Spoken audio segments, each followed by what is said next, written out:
Проект молодого научного сотрудника Чурапчинского музея истории и этнографии Ольги Едреевой выиграл грант на сумму 1 миллион рублей.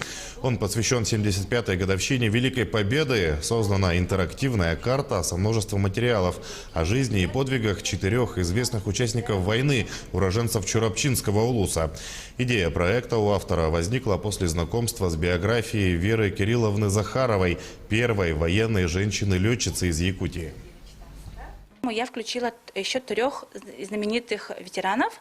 Это Подьяконов Гаврил Дмитриевич, известный артиллерист, ветеран войны, сапер-инженер с 5 боевыми орденами Флегонтов Семен Дмитриевич и полевой хирург, врач Прыскаев Дмитрий Титович. А также для сделали такое новшество, как дополненная реальность. То есть мы, стоя на одной точке здесь, в этой реальности, можем увидеть себя в виртуальной реальности рядом с нашими ветеранами.